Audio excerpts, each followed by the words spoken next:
Buenas tardes, se les da la más cordial bienvenida al Congreso Estatal Las Vocaciones Científicas en los Jóvenes de Yucatán, efectuándose los días 22 y 23 de octubre de 2020 a través de estos canales virtuales. Mi nombre es Luis Alonso Méndez Castro y el día de hoy me complace en presentar a nuestra conferencista de nombre, Raimireri Maldonado Astudillo. Raima Maldonado es doctora en Administración por la Universidad Autónoma de Guerrero. Actualmente está cursando el doctorado en Sostenibilidad por el Centro Panamericano de Estudios Superiores. Es profesora investigadora de tiempo completo, titular A, adscrita al Centro de Innovación, Competitividad y Sostenibilidad de la Universidad Autónoma de Guerrero. Participa en actividades de docencia en nivel doctorado, maestría y licenciatura. Forma parte de la Comisión Curricular para la creación de una nueva oferta educativa en el Programa Nacional de Posgrados de Calidad del CONACYT.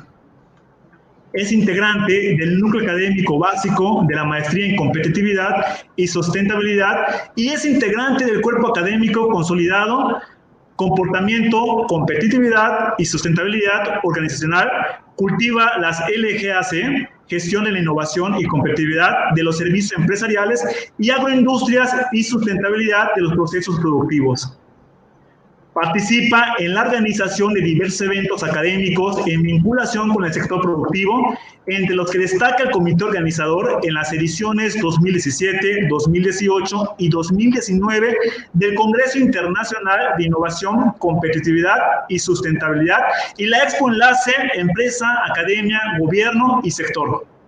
Ha publicado diversos artículos, libros, capítulos de libros y memorias en extenso en congresos nacionales e internacionales. Ha dirigido tesis de maestría y doctorado.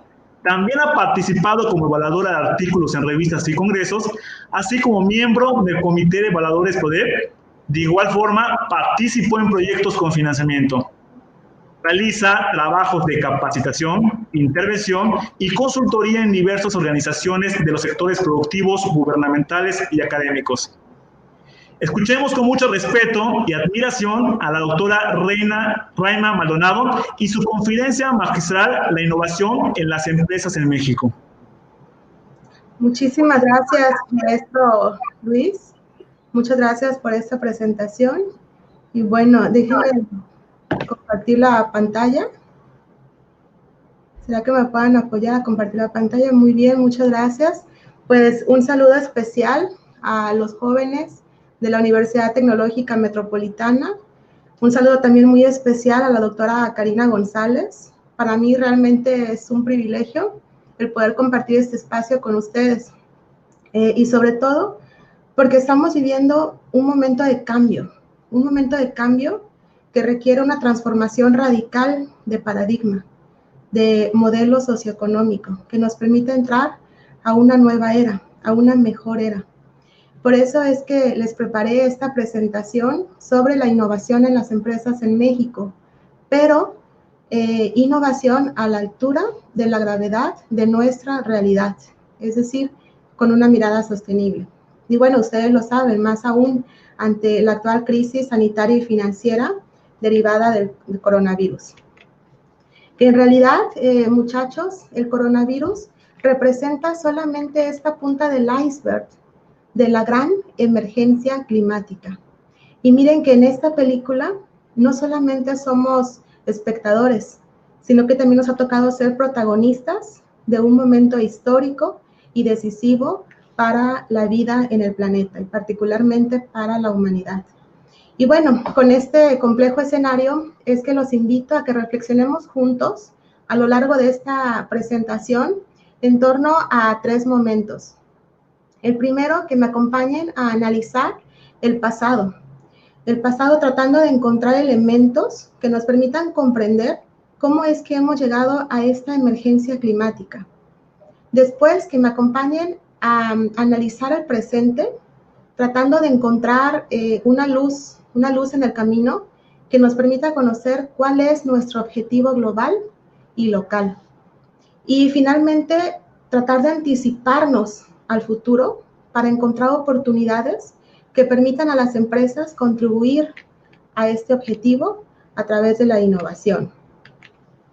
Y bueno, vamos a iniciar nuestro recorrido tratando de comprender cómo es que hemos llegado hasta aquí, hasta esta crisis ecológica.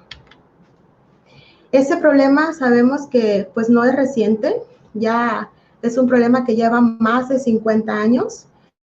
Ya se nos venía advirtiendo desde entonces sobre los riesgos de mantener este ritmo acelerado de crecimiento demográfico y económico en un planeta finito, que irremediablemente nos llevaría a alcanzar los límites absolutos de crecimiento en la Tierra. Y en este sentido, pues las empresas, los patrones de producción, de consumo, así como algunos gobiernos, pues han estado jugando un papel muy importante. Y en esta imagen que les muestro es una creación de Isaac Cordal, que formó parte de una campaña para una gobernatura, me parece, allá en Berlín en el 2011, que tituló Políticos discutiendo sobre cambio climático. Esta imagen ejemplifica claramente que mientras que el mundo se derrumba y la civilización está muriendo, un grupo reducido de no más de 200 personas, casi todos ellos con el agua hasta el cuello, todavía está debatiendo sobre si tenemos que respetar a la naturaleza para poder asegurar el bienestar económico de un muy reducido número de personas, de apenas el 1%. Y esto también nos recuerda a una de las frases célebres del padre de la economía, Adam Smith, en su libro La riqueza de las naciones. No es por la benevolencia del carnicero, del cervecero y del panadero que podamos contar con nuestra cena, sino que es por su propio interés. Y bueno, luego como frases como esta del Premio Nobel de Economía, Milton Friedman, el mundo funciona con individuos que persiguen sus propios intereses y que la única responsabilidad de las empresas es incrementar sus utilidades. Pues sin duda esto puso de manifiesto la dimensión económica totalmente desvinculada de los aspectos sociales y ambientales, lo que nos lleva a que reflexionemos ahora en torno a dos de los principales conceptos que vamos a abordar a lo largo de esta presentación. Y me refiero a la economía y a la sostenibilidad. En el caso de la economía, por su definición etimológica, oikonomos, significa gestionar el hogar. Por definición general, es esa forma de administrar. Administrar, ustedes saben que es desde la planeación hasta el control. Administrar los recursos disponibles para satisfacer las necesidades humanas. Y su objetivo es estudiar precisamente esa correcta asignación de los recursos, que como sabemos cada vez son más y más escasos, para poder satisfacer las necesidades ilimitadas de una sociedad que cada vez crece más y más. Entonces, podemos ver también que actualmente la economía es vista como esa fuerza que impulsa el desarrollo sostenible, del cual pues ya se ha venido hablando desde hace más de 30 años y que en su devenir pues ya se ha convertido no solamente en un concepto, sino que al mismo tiempo es todo un paradigma, una ideología, incluso una moda, una visión, para algunos autores como el doctor Víctor Toledo, como toda una ciencia con conciencia, incluso para muchos políticos o demás, un pretexto, y para muchos, sobre todo en la sociedad, como una mera utopía. Sin embargo, de manera general, tratando de definir a la sostenibilidad, la podemos entender como ese equilibrio, ese sutil equilibrio de los sistemas económicos, ambientales y sociales, bajo un enfoque no solo cortoplacista, sino también de mediano y largo plazo. Y su objetivo es garantizar la calidad de vida de todas las especies, no solo la humana, y la estabilidad de los sistemas que sustentan la vida en el planeta, para las actuales y futuras generaciones. Ahora, les muestro ese conjunto de imágenes y miren nada más. Realmente aquí ustedes pueden observar un equilibrio. Claramente, pues vemos que no. algo no está cuadrando aquí, algo debemos estar haciendo mal, como personas, como sociedad, desde luego como gobierno, incluso como universidad y desde luego que a un nivel empresarial. La pregunta de reflexión es, ¿qué habremos estado haciendo mal para tener un planeta en estas condiciones? Y es que si analizamos las tendencias, podemos ver que ese proceso de cambio ocurrió después de la década de 1700, con el inicio de la revolución industrial y con la nueva era, el antropoceno, que autores como Moore prefieren llamarle el capitaloceno. Y además pueden observar que aquí hay un punto de inflexión, si logran ubicarlo. Ese punto de inflexión está aquí, en 1950. Atención en esta fecha, 1950, donde muchas de las actividades humanas se aceleraron bruscamente. A este periodo, a esta gran aceleración, pues vemos que se vio reflejada claramente con dos aspectos clave. El primero tiene que ver con ese crecimiento súbito de la población que obviamente va a demandar más recursos naturales porque va a tener más necesidades. Y eso a la par de un crecimiento acelerado, crecimiento económico acelerado, medido a través del Producto Interno Bruto. Estos dos elementos pues trajeron graves problemas ambientales, entre otros, el aumento de la degradación de la biosfera, de las emisiones de CO2 atmosférico y por supuesto de la temperatura global de la superficie, que es la pieza clave en todo este desarrollo, petróleo, gas, carbón y demás. Y bueno, vamos a ver hay muchos aspectos más, muchos factores más, pero vamos a ver tres aspectos importantes que marcaron esta gran emergencia climática. Y vamos a analizar este primero. Y es precisamente ese mito del desarrollo, porque ¿de qué realmente estamos hablando cuando hablamos de desarrollo? Nuevamente recuerdan ese año de 1950, pues en el mundo de la política se empezó a hablar de desarrollo justo después de la Gran Depresión de 1929 y de la Segunda Guerra Mundial, exactamente en el año de 1949, con el discurso de toma de posesión del segundo periodo de mandato del entonces presidente de Estados Unidos, Harry Truman, quien en este discurso, él prometió que esa nueva era, que esa era que recién comenzaba, los países a los que él nombró subdesarrollados, alcanzarían los mismos niveles de dominio tecnológico y de bienestar material que los países a los que él nombró desarrollados.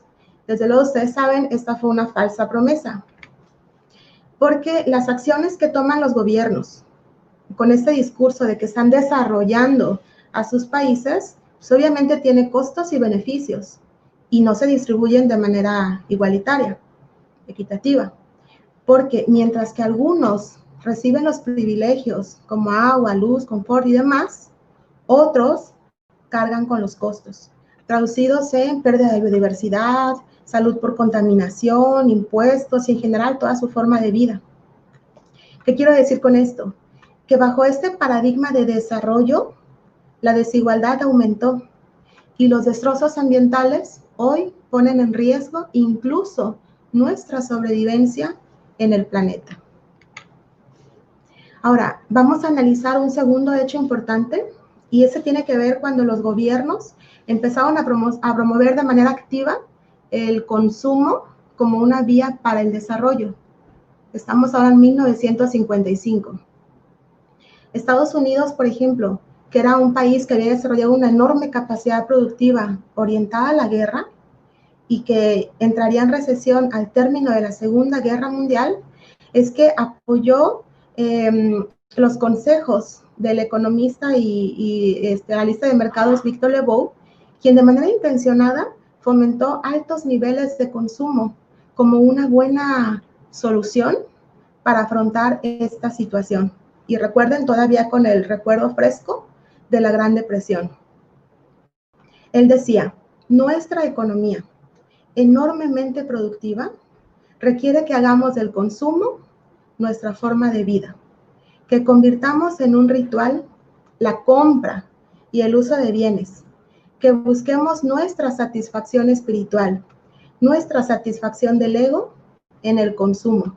Necesitamos que las cosas se consuman, quemen, reemplacen y desechen a un ritmo acelerado.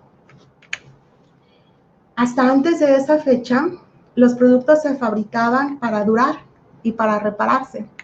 Estos son solamente algunos ejemplos de productos con más de 30 años y que aún siguen funcionando.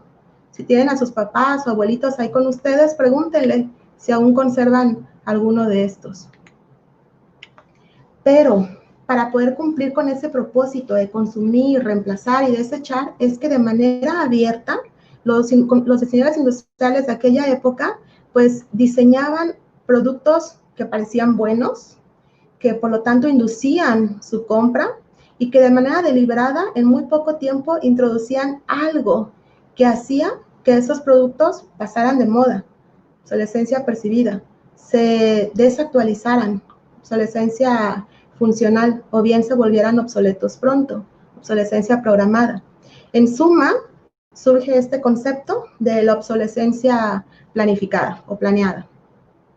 Es decir, que son productos que se diseñaron intencionalmente para fabricarse como un producto frágil, de baja calidad de materiales, con piezas irreemplazables que obviamente se descomponen rápidamente, que normalmente no tienen solución, que por lo tanto tienen que desecharse, comprar un producto nuevo con las mismas características. Es decir, que son productos que están diseñados intencionalmente para descomponerse y desecharse. Nuestro actual patrón de consumo viene mayoritariamente de Estados Unidos y se da gracias a la proliferación de la globalización.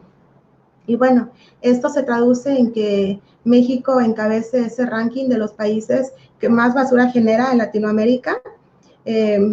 Generamos en promedio 1.16 kilos de basura diariamente, de los cuales 31% son residuos susceptibles de aprovechamiento y casi la mitad son residuos orgánicos.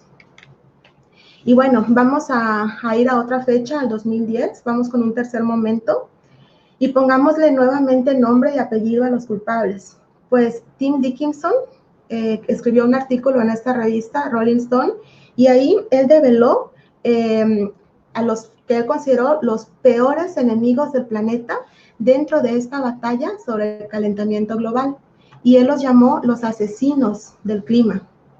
Se trata de 17 personajes de Estados Unidos que buscaron derrotar las leyes en defensa del ambiente. ¿Y saben qué? Que lo lograron. En esta lista ustedes van a encontrar personajes que se encargan de promover el negacionismo del cambio climático, a altos funcionarios del gobierno, desde luego a reconocidos empresarios multimillonarios, a representantes de la empresa carbonera, petrolera, gasera, incluso tabacalera. Todos ellos gastaron millones de dólares promoviendo reportajes periodísticos y estudios sesgados. Al final, pues se votó en contra de adoptar estas políticas a la altura de la gravedad del problema. Entonces, con eso que quiero llegar, pues como hemos visto, la humanidad, y me refiero a la humanidad como especie, no somos total responsables de esta crisis. Aquí hay muchos intereses, las grandes corporaciones y algunos gobiernos han estado jugando un papel muy importante para seguir manteniendo este modelo económico. ¿Qué modelo económico? Este modelo económico lineal del tipo capitalista, de ver a la naturaleza como un recurso y de la acumulación de riqueza en muy pocas manos. Es decir, este modelo que consiste en tomar esos recursos de la naturaleza, que como sabemos son cada vez más escasos, de fabricar productos bajo ese principio de obsolescencia planificada, que están diseñados para incentivar el consumismo y que como se desecha y como se tiene ese problema de que no son durables, no se pueden reparar, pues tienen que desecharse rápidamente. Este modelo ha provocado que actualmente tengamos 7 millones de muertes por contaminación al año, más de 2.100 toneladas de desechos cada año, 228.000 toneladas de basura por hora y una huella material per cápita de 4 veces más grande al 2017. Ese modelo también ha provocado que incluso ya hayamos sobrepasado esta zona segura de 4 de los 9 límites planetarios, incluido el cambio climático, y que se pronostique que otros más continúen. Yo creo que por eso nos debe quedar claro que nuestro planeta no funciona como una máquina que podamos graduar, que podamos optimizar, o que si vemos que ese modelo no funcionó, podamos incluso resetearla, sino que más bien funciona como un organismo que se autorregula como lo hacen nuestros cuerpos, por medio de procesos físicos, químicos y biológicos que están todos a su vez interconectados, así como nuestro sistema respiratorio, circulatorio y digestivo, que se influyen mutuamente. Por eso es que ese daño ambiental que hacemos en un lugar puede tener impactos en muchos otros lugares y de diferentes formas. Es decir, que los procesos naturales no son lineales, ni predecibles, ni mecánicos, sino que más bien, como pueden ver ustedes, son complejos, están interrelacionados y además son muy difíciles de predecir. Por eso es que el cambio climático afecta otras fronteras planetarias. Ahora, miren esta gráfica. Esta gráfica es interesante porque nos permite compararla con un organismo vivo. Pues así como nuestro cuerpo, ese incremento súbito de la temperatura, en este caso el planeta, pues es un síntoma crítico del estado de salud en el que tenemos a nuestro planeta. La temperatura global promedio para que pueda aflorar la vida en la Tierra es o ha sido de 13.5 grados Celsius. Y hoy estamos viviendo entre 1 y 1.2 grados por encima de ese promedio normal. Es decir, estamos sobre los 14.7 grados Celsius. Y el problema aquí, como se los dije, no es para el planeta. Él se va a regenerar. El problema aquí es para la vida y principalmente para la humanidad. Ya hemos visto ejemplo de ellos con, por ejemplo, el accidente nuclear de Chernobyl o con la misma pandemia. Mientras los humanos no están, el planeta se regenera. Bueno, vamos ahora a regresar del pasado, vamos a ver el presente. Una vez tenemos claro este contexto, esta realidad, necesitamos encontrar luz en este camino. Necesitamos saber cuál es ese objetivo global que tenemos que alcanzar. Creo que por todo eso que vimos y muchas cosas más, es que nos queda claro cuál es el objetivo. Tenemos que descarbonizarnos para el 2050. Creo que no hay otra fórmula que nos permita solucionar este gran desafío. Obviamente es un objetivo tremendo que en el 2015 fue consensuado y formalizado en esta COP21 a través del Acuerdo de París, donde se asumió 2 grados Celsius como máximo riesgo climático que estábamos dispuestos a permitirnos, pero que 3 años más adelante, en el 2018, se acordó como objetivo real llegar ya no a los 2, sino a 1.5 grados, porque este medio grado significa el doble de calor, el doble de sequías, de muertes por falta de agua, de alimentación y demás. Pero, ¿cómo podemos lograr ese objetivo de ser neutros en carbono? Tenemos que llegar a descarbonizarnos, llegar a cero. Pero es realmente difícil que las emisiones lleguen a cero. ¿Qué podría pasar para que esto ocurra? ¿Una pandemia o un conjunto de pandemias? Y de hecho, si vemos todos los eventos a los que ha habido lugar a lo largo del tiempo, vemos que ninguno de ellos tuvo la reducción de la huella de carbono como la pandemia, que hasta hace unos meses era de 2.6 gigatoneladas de CO2 que ya no se devolvió a la Tierra, a la atmósfera, perdón. Sin embargo, pues estos beneficios ambientales también implicaron costos a nivel social y económico. Pues llevamos contabilizadas más de 1 millón de muertes, más de 80,000 en México, más de 230 millones de pobres, más de 500 millones de empleos perdidos, una contracción económica del 8.51% en Latinoamérica. Aquí es, ¿cómo hacemos para que esto sea sostenible? Es decir, sin estos efectos negativos de la pandemia. Porque bueno, nos queda claro que de seguir como hasta ahora, pues nos llevaría a alcanzar esos 5 grados centígrados con repercusiones realmente catastróficas. Pero bueno, para no llegar a ese punto de la infoxicación del cambio climático y demás, creo que es mejor que a partir de ahorita empecemos a hablar de las soluciones. Esa fórmula para conseguir ese objetivo real tiene que ver con 6 elementos muy importantes. El primero son los acuerdos que como países hayamos firmado en esa COP21, que están relacionados con mitigar, con adaptar, con aumentar la resiliencia al cambio climático y otros. Transitar hacia ciudades sostenibles, inteligentes, incluyentes, como Estocolmo, Singapur, Noruega y otros. Migrar hacia la movilidad sostenible, el transporte limpio, como el caso de Curitiba en Brasil. Desde luego, transitar, eso es clave, hacia el uso de energías renovables no convencionales. Por supuesto, la protección radical de los ecosistemas, incluida la agroecología para el bien común. Y finalmente, cero residuos. Y aquí es donde las empresas estarán jugando un papel protagónico. Y bueno, ahora echémosle un vistazo al futuro. Creo que con todo esto, yo espero que nos haya quedado claro que estamos viviendo en un momento histórico, un momento de quiebre como una etapa más dentro de estas eras geológicas. Creo que estamos en un momento de repensar los modelos económicos de negocio y también nuestros propios patrones de consumo. Y que reflexionemos en torno a preguntas tan sencillas como ¿qué comes? ¿Qué comían tus papás antes y tus abuelitos? ¿Cuáles eran las modalidades de producción antes? ¿Cómo se fabricaban los productos antes? ¿Cómo se fabrican ahora? Los patrones de consumo. ¿Qué compraban? ¿Por qué compraban? ¿Para qué compraban tus papás, tus abuelitos? ¿Y tú? ¿Tú qué compras?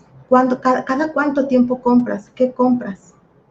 No, bueno, yo creo que es momento de un cambio de paradigma, porque simplemente las condiciones socioambientales ya no son las mismas para poder soportar nuestro actual paradigma.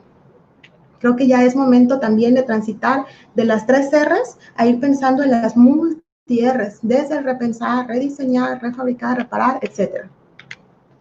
Y luego, si lo ponemos en perspectiva con el aumento acelerado de la población, pues podemos imaginarnos la gravedad de continuar con un modelo económico de este tipo. Pues tan solo para el 2030 se prevé que haya 2.800 millones de consumidores base media, ellos dispuestos a consumir, a reemplazar y a desechar a un ritmo acelerado. Y si a todo esto le sumamos que en esta cuarta revolución industrial, que está orientada a los sistemas cibernéticos, Internet de las cosas, redes, en suma, a la digitalización, pues se van a requerir más recursos para poder abastecer las necesidades de esta importantísima industria en apogeo. Es decir, que los productos se van a volver cada vez más complejos. Se necesitarán más recursos naturales para producir más computadoras, más teléfonos inteligentes y demás.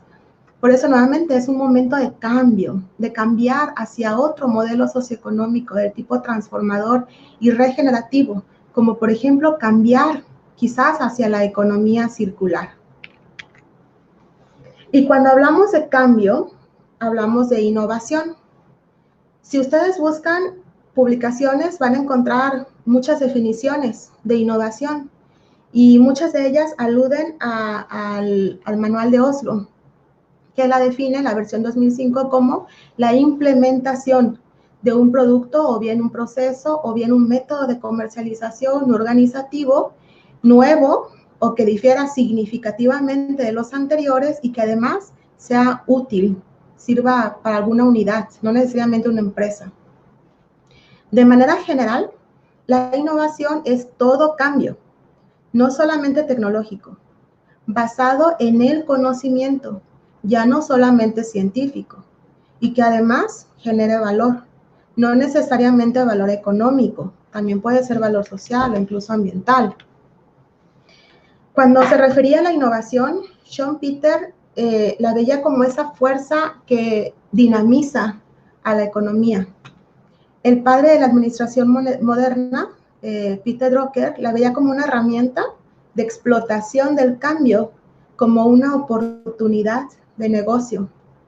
Mientras que el padre de la competitividad, el gurú de la competitividad, Michael Porter, veía que a través de la innovación las empresas pueden conseguir ventajas competitivas. Además, él hablaba de su hipótesis de Porter, la hipótesis verde, que asumía que, o sugería que una estricta regulación ambiental aumenta la eficacia e innovación empresarial y en consecuencia mejora la competitividad. Hay muchos tipos de innovación, no solamente innovación en productos, en tangibles, sino también en intangibles. Esta imagen ilustra 10 ejemplos de innovaciones y en todos los casos, pues en estos casos generan directamente un beneficio económico, pues es la razón de ser de las empresas. Lo deseable es que las empresas en estos tiempos, además de buscar ese valor económico, la rentabilidad propia del negocio, también genere valor ambiental y social. Vamos a centrarnos en esta presentación particularmente en la innovación en productos y modelo de negocio. Bueno, ahora vamos a ver en qué posición se encuentra México en el ranking mundial. Estamos en el puesto número 55 de 131 economías. A nivel Latinoamérica, estamos ubicados en el puesto número 2, poquito por debajo de Chile. Y si nos comparamos con nuestros pares, países del grupo de ingresos medios altos, pues podemos ver claramente que no estamos tan mal. Pero si nos comparamos con el top 10 de los países más innovadores, pues podemos ver que la brecha sí es significativa, sí es bastante mayor. Pues eso no quiere decir que en México pues no haya innovación, sí la hay, y seguramente ustedes ya deben conocer muchos ejemplos de ellos. Estos que les presento ahorita son ejemplos de innovación de productos en México. Todos esos fueron cambios que generaron valor. Por ejemplo, la televisión a color, esa máquina para hacer tortillas, una máquina automática para elaborar cigarros, de hecho fue la primera, este flotador de WC, la pintura antigrafiti, estos que son como unos pilotes que sirven para cimentar las estructuras, para evitar hundimientos y movimientos sísmicos. El antídoto, el antialacránico, este que es un sistema de construcción, tiene un nombre, no me acuerdo cómo se llama este sistema, pero este permite ahorrar costos, ¿no? En cuanto a cemento y acero. Este que es un tipo hierro esponja, también de una empresa mexicana, el concreto translúcido, que es más ligero, la tinta indeleble, esa fue un ingeniero mexicano y lo utilizamos cada vez que vamos a votar. También esta es le llaman intersección de flujo continuo. Esta se utiliza aquí en México e incluso en otros países. Este que fue de origen aquí de Acapulco, el pádel, los cacahuates japoneses, estas siluetas metálicas, incluso el rifle automático, en fin, hay muchos ejemplos, ¿no?, de innovaciones en productos, por ejemplo, aquí en México. Y luego, miren que si nos ponemos a buscar cuáles son las tendencias que hay relacionadas con la innovación, miren qué cosas nos encontramos, ¿no?, tan interesantes. Por ejemplo, hay muchos informes más. Por ejemplo, estos tres son ejemplos de informes en donde resaltan esa oportunidad económica de hasta 4.51 billones de dólares con un enorme potencial para la innovación. Este reporte ilustra incluso 19 soluciones que pueden aplicarse para acelerar esa transición circular de la mano de la cuarta revolución industrial, particularmente en los sectores de envases de plástico y electrónica de consumo. Y luego, nos encontramos con publicaciones de este tipo. Si ustedes revisan en internet, en este último año y de manera cada vez más frecuente, con este tipo de notas. Por ejemplo, Semarnat y la Unión Europea fortalecerán la economía circular en favor del ambiente. Realiza INEC taller sobre el estado actual de la economía circular en México. México requiere transitar hacia la economía, hacia la cultura de la reutilización de productos. México y Noruega inician un nuevo modelo de negocios, un proyecto binacional de innovación y economía circular. México hacia una economía circular. Indispensable impulsar en México una economía circular. Planea INEG, ONUDI, PENUMA, hoja de ruta para la economía circular en México. Y en Yucatán, bueno, por ejemplo, aquí el Instituto Yucateco de Emprendedores, pues, acercó estrategias de economía circular para las MIPYMES en Yucatán, ¿no? Entonces, aquí lo importante es que por esas razones y más, que son una tremenda tendencia, es que es importante que los negocios aprovechen estas oportunidades y que transiten hacia este tipo de modelos. La economía circular se presenta como una posible respuesta a la crisis del sistema, ¿no? Que si bien puede llegar a tener sus limitantes y también algunos posibles detractores, sí cabría reflexionar en torno a estas bondades, pues la economía circular busca el triple beneficio de crear nuevos negocios, empleos de calidad y en consecuencia combatir el cambio climático. Seguramente ya han oído hablar bastante de la economía circular, pues no es un concepto nuevo, pero sí es muy interesante y se ve prometedor, ¿no? Y además que se interrelaciona con la sostenibilidad. Su objetivo es precisamente el objetivo que estamos buscando de cero de residuos y está directamente relacionado con el ODS 12. No es solamente reciclaje, es todo un modelo de gestión restaurador y regenerativo por intención y por diseño. Este es un ejemplo claro de un producto circular que es 99% reciclable y que se desensambla en apenas 15 segundos. Estos son ejemplos de productos, se pueden llamar circulares, todos ellos mexicanos. Por ejemplo, esta empresa Polivión, que fabrica esta alternativa al uso del cuero. Tiene el aspecto, el tacto, incluso también dicen que hasta el olor a cuero, pero no contiene ni plástico ni animales. Está hecho a partir de residuos agroindustriales y de organismos vivos. Igual este otro, que es una alternativa a esta espuma de poliestireno y está hecha pues a base de residuos agrícolas y el micelio, ¿no? Proveniente de los hongos. Estas son dos empresas mexicanas que comercializan una alternativa al papel, Chronology, que fabrica papel, y esta otra, Keystone, que también fabrica un papel mineral similar a este, no sé si lo puedan ver en la cámara. Este también es un libro que está fabricado precisamente a partir de ese, que se le conoce papel piedra. Este es otro ejemplo de una empresa mexicana que la crearon dos jóvenes mexicanos de 26 años y también es una alternativa al cuero. Otra es esta, es la empresa Newen, que fabrica detergente biodegradable que no requiere enjuague y que por lo tanto pues, se presenta como un producto que ahorra agua, electricidad, suavizantes e incluso tiempo. Pero a veces la innovación de producto no es suficiente. A veces necesitamos todo un modelo de negocio que nos permita entregar ese producto al cliente para poder capturar ese valor, inicialmente valor económico. Y eso es precisamente un modelo de negocio, una descripción lógica de cómo una organización crea, entrega y captura valor. Y aquí pues podemos encontrar una tipología, podemos diferenciar claramente entre los modelos de negocio convencionales, que lo que buscan es generar ese valor económico, los sostenibles, que buscan el triple beneficio, y los circulares, que se centran particularmente en eliminar el residuo y desvincular su crecimiento del uso de los recursos.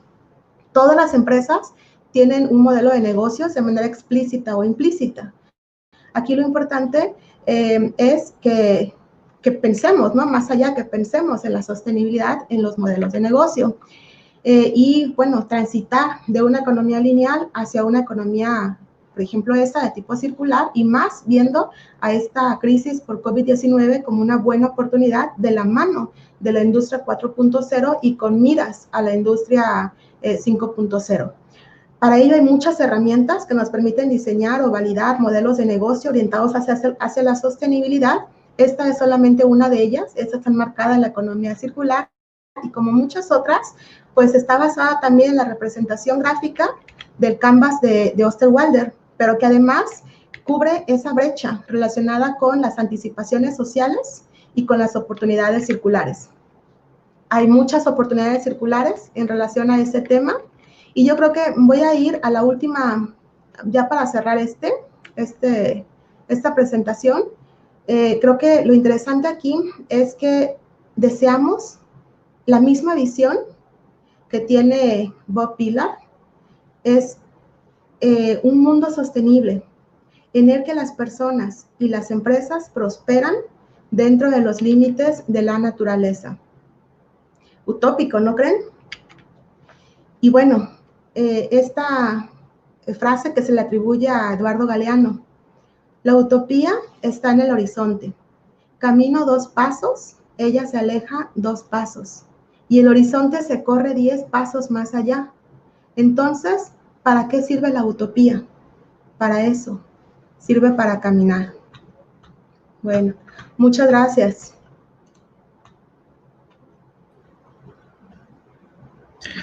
Pero, Bueno, muchísimas gracias, doctora. Vamos a comenzar ya con la ronda de preguntas. Ya seleccionamos 5 de lo que los participantes estuvieron mencionando en el grupo, en el chat. Y la primera pregunta que se hizo fue que si considera que para el año que mencionó se logrará descarbonizarnos. Híjole, la verdad eso es muy complicado, como ya lo puse en la presentación, es algo muy complicado. México pues tiene la meta de reducir el 25% de los gases de efecto invernadero. Sin embargo, para México al menos es algo pues muy lejano. Para otros países, Noruega, otros países europeos, esto es prácticamente una realidad. Entonces, a nivel global sí es algo muy complicado y se complica todavía más, ¿no? Ahora con toda situación que está pasando y que a veces sale, como ya vimos, de las manos de una persona, ¿no? Aquí hay muchos intereses y es encontrar ese equilibrio entre todos esos intereses. Es algo muy complicado, pero esperemos que se alineen, ¿no? Los países a este Acuerdo de París. Perfecto, muchísimas gracias, doctora. La segunda pregunta consiste: ¿el gobierno de nuestro país qué medidas está tomando para la sostenibilidad? Bueno, nuestro gobierno, si ustedes revisan el Plan Nacional de Desarrollo, está muy relacionado directamente con la dimensión social. Es prácticamente esa parte social sí está muy robusta. La parte ambiental sí la veo un tanto complicado. La parte económica, bueno, ustedes también lo saben, la sostenibilidad es este equilibrio que pareciera una utopía. Sin embargo, hay mucho movimiento. El doctor Víctor Toledo trabajó muchísimo para poder incorporar la agroecología. La agroecología, incluso, bueno, hay mucho que decir sobre la agroecología ahí, pero al menos eso ya es algo, ¿no? Es algo, es un camino que está tomando el gobierno en prohibir, por ejemplo, los plaguicidas como el glifosato y otras cosas. Entonces, y lo mismo, ya hay por ahí una iniciativa de ley para incorporar la economía circular también en las empresas, en el gobierno incluso. Ok, perfecto, muchísimas gracias. La pregunta número 3 dice: si somos conscientes de aquellas situaciones que conllevan que nosotros mismos destruyamos nuestro hábitat, ¿por qué el gobierno no hace algo o crea una ley obligatoria para que el humano sea consciente? Bueno, yo creo que aquí de leyes hay muchas, ¿eh? Estamos llenos de leyes. El problema es que esas leyes se apliquen. Yo creo que aquí tiene que ver con 3 aspectos importantes. El primero, que se hagan leyes, perdón, un plan robusto, un plan de largo aliento, porque con cada cambio de gobierno, pues los planes cambian. Sí necesitamos un plan de largo aliento con metas así muy específicas, con acciones muy concretas, número 1. Número 2, necesitamos leyes fuertes que sancionen, que realmente, pues igual sea robusto, ¿no? Ese tipo de leyes. Y tercero, y muy importante también, necesitamos un líder que no solamente cumpla esas leyes, sino que también las haga cumplir. Entonces, para poder mover todo esto, se necesitan esos tres elementos claves. Leyes, les decía, hay muchas, y desde luego a nivel de academia lo que hemos estado haciendo es pues la educación ambiental. Igual la educación ambiental es algo que se ve sus resultados en largo aliento, a muy largo plazo. Necesitamos empezar a sensibilizar, ¿no? Y eso lo lleva con resultados mucho más rápidos. Eventos como este, que precisamente, que por eso les agradezco mucho a ustedes, es que pretendemos como academia empezar a sensibilizar para que al menos este granito de arena lo estemos aportando, ¿no? Con los estudiantes a nivel individual. Ok, gracias. La cuarta pregunta dice, ¿existe una ley que obligue a las empresas a ser socialmente responsables? Bueno, la responsabilidad social no es obligatorio, es algo voluntario. Y hay mucho que decir de la responsabilidad social. La verdad es que debería haber más que responsabilidad, de responsabilidad social, ¿no? Particularmente empresarial. La responsabilidad social tal pareciera que es simplemente una cortina de humo, ¿no? Para tratar de ocultar todo lo que las empresas hacen. Entonces, no hay ninguna ley que las obligue. La responsabilidad social o la responsabilidad empresarial es meramente voluntaria. Hay distintivos, hay muchos distintivos. Aquí en México está el distintivo que otorga CEMEFI, el ESR, Empresa Socialmente Responsable, pero igual eso es voluntario y es una autoevaluación. Ahí simplemente la entidad que entrega este distintivo cree en la palabra y en las evidencias que el empresario presenta, ¿no? Entonces no hay como tal una ley. Ok, gracias. La última pregunta dice, ¿la tecnología nos avanza o nos alenta o quizás solo es un mal empleamiento de nuestra parte? La tecnología tiene las dos caras de la moneda, es buena y mala. Es buena en el sentido de que va muy relacionada, esta otra cara de la moneda de la economía circular, porque es la que nos va a ayudar, por ejemplo, a desmaterializar los productos. Ya no nada más, bueno, otro ejemplo muy claro, la de blockchain, la trazabilidad, cómo poder ver, cómo poder seguir esa